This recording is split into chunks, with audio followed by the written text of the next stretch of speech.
All right, this is it. Last day of synthetic method, where we've been finding quotients and remainders long enough. I think you're comfortable now.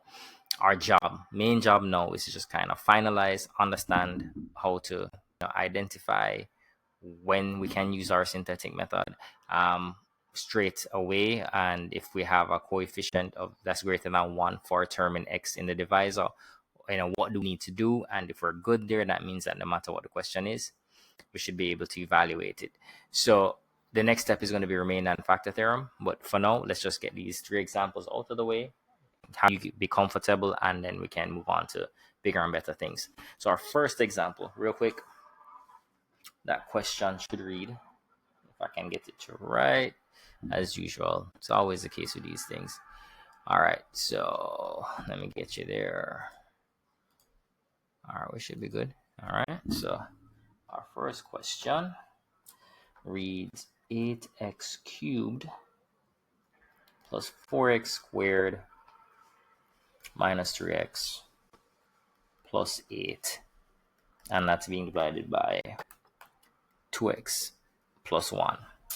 All right, so the very first thing I'm going to ask you to do for all of these questions, ensure that you have descending powers of x and in sequence. So we'll have x cubed here, we'll have x squared, we'll have x to the first, and we'll have a term in x to the 0, because you know that x to the 0 is 1. So instead of just saying 8, we could say 8 times x to the 0, but we don't need to do that, right? So we'll have all descending powers of x, and our next step is going to be for us to do synthetic division or the synthetic method. We're going to have to get rid of the coefficient here, or rather have the coefficient here and not be 2 but be 1 instead. So since it's currently 2, we're going to divide through by 2. Now what we know about this process is, even though we're going to divide an entire expression, the quotient, the answer will be the same. The only difference will be remainder. So this 2 that we're dividing by now is going to be multiplying our remainder when we're done to give us an accurate remainder for this division. All right, now dividing through by 2, we end up with 4x cubed plus 2x squared minus 3 over 2x plus 4 divided by what looks like x plus a half. Now the process is what we're used to. We're going to find the root next. You know what to do. And again, pause the video, work ahead of me, get your answer, and check back when we get to that point. So we'll have x plus a half, and when this is equal to 0, we'll have a root or 0. And so x is equal to negative a half is at 0. I'm going to draw up these lines for our synthetic method. We'll have our negative a half now here, and we're going to pull down our coefficients, right? Negative 3 over 2 from our simplified or reduced expression. Now the process is the same. First term, we pull that down. We say negative a half times this 4, and we always multiply and add. So it's negative a half times 4, positive times negative gives you a negative. 4 times a half is negative 2. We end up with 2 plus negative 2, which is 0. And then, you're multiplying this by a negative a half, but anything multiplied by 0 is 0. And we can add here. We're going to multiply this by negative a half, negative times negative, positive. 3 times 1 is 3, 2 times 2 is 4. So you end up with 4 3/4, right?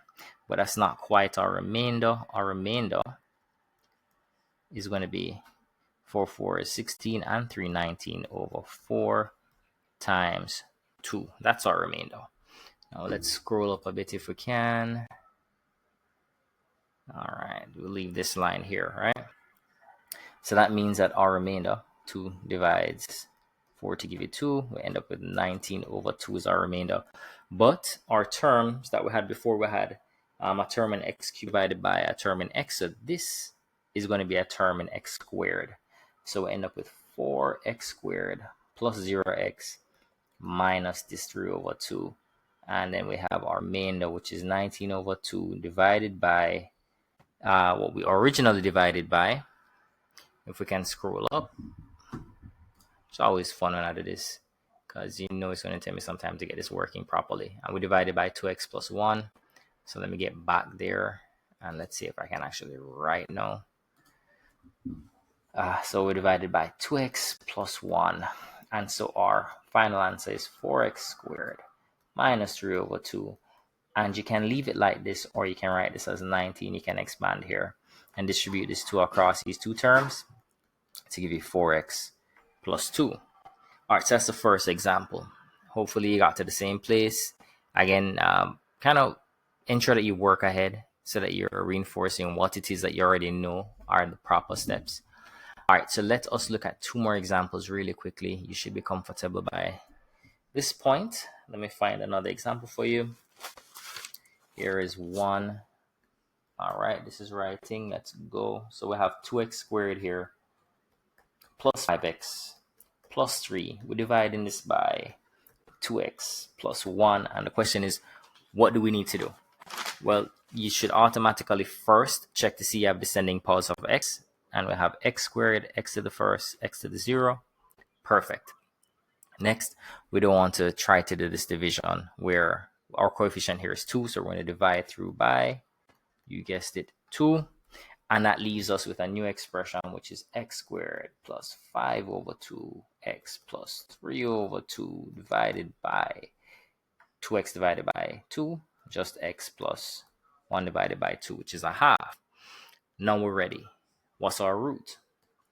Well, our root is going to occur where x plus a half equals 0, which implies x is equal to negative a half. Yeah, we're there. So now synthetic method time. Negative a half. By the way, my lines are straight. This is amazing. I'm impressed. Don't judge. All right, bring down your coefficients now from our new expression. We had 1x squared, so we have 1 here, 5 over 2 here, we'll have 3 over 2 here, right?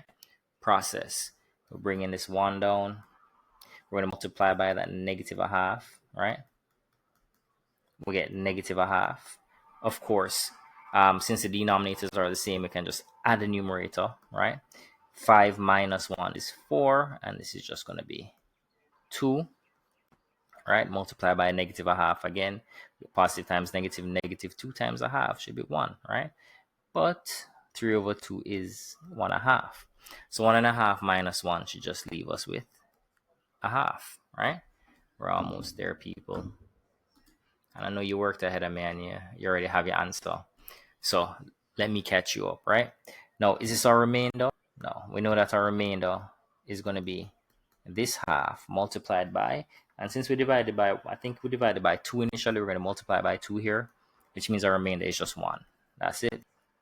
Which means our solution here, we had a term in x squared divided by x. This first term is going to be just a term in x. So 1x, then plus 2, plus a remainder of 1 over the term we initially divided by. And that term, if I remember correctly, was 2x plus 1.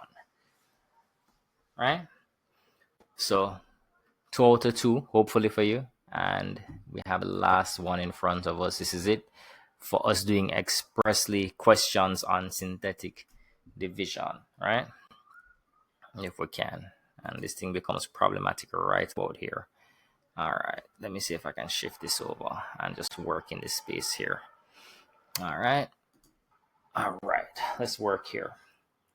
So for this question, we are going to have, let us try something a little bit different. 3x cubed plus 5x squared. Let me check. Is this the best question to try? Yeah, this one is all right. Plus 5x squared, horrible 5, jeez, minus 2x plus 4, and we're dividing by 3x minus 1. We do have our descending powers of x, and we divide through by 3 to give us just x cubed plus 5 over 3x squared minus 2 over 3x plus 4 over 3, and the divisor is just x minus a third, right? You know the process. The next step is find that root, find that 0. We did that by saying x minus 1/3, our divisor is equal to 0, and that implies that our root, or 0, is 1/3. All right, synthetic method time. All right, that line, not great, but all right, we're working with it. So we'll have a third there, and then we're pulling down our coefficients. We had 1, 5/3, 2/3, 4/3, and that was it, right? Now we're gonna start by pulling this 1 down here, and we're multiplying it by a third. All right, a third times 1 should just give us a third. We're adding these up, right? So we get 6/3 or 2. All right, we're multiplying that by a third. We get another 2/3, right? Now this is incorrect because this coefficient should have been negative 2/3. Yeah, it happens.